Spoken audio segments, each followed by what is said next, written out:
ازيكم يا حلوين؟ عاملين ايه؟ يا رب تكونوا بخير.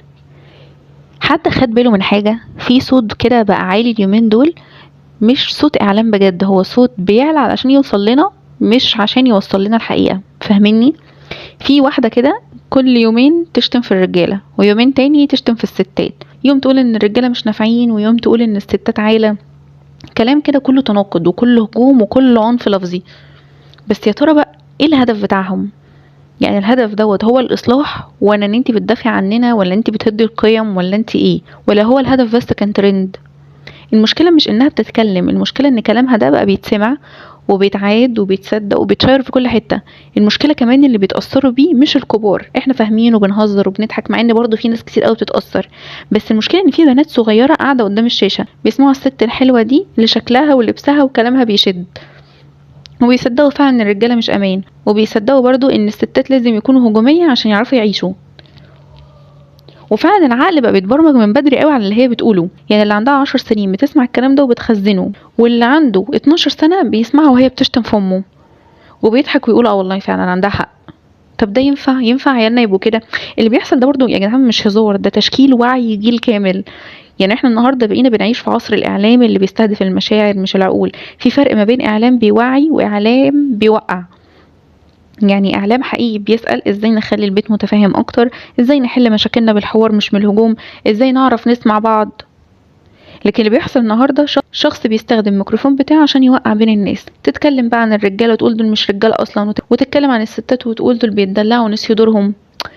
في كام بيت ممكن يتأثر بسبب الكلام ده؟ في كام بنت صغيرة هتقول انا مش هتجوز؟ في كام ولد صغير هيقول ان الستات دي ما يتأمن لهمش؟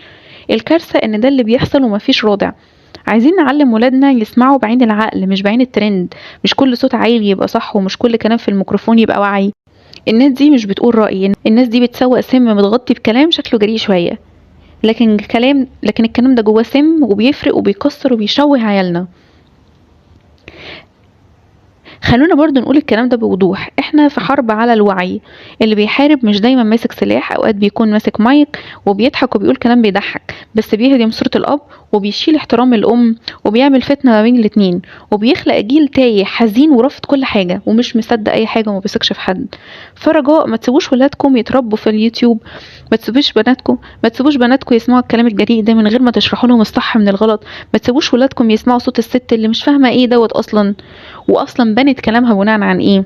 لان البناء دوت مش شتيمة، والتعبير مش سب، والحرية مش فوضى فكرية. وفي الاخر مش كل صوت نسمعه نسمح له انه يعيش جوانا. فلتروا اللي بتسمعوه وفلتروا لعيالكم كويس جدا، وعلموهم يختاروا المحتوى اللي بيسمعوه، وعلموهم يدوروا على حق مش على اللي بيصوت اكتر. لو عجبكم الرسالة شاركوها مع كل ام وكل اب وكل شاب وكل بنت محتاجين ان هم يسمعوا الكلام ده، ويمكن توصل لحد محتاج يسمع الكلام ده من قبل ما عقله يتشكل على الفاضي.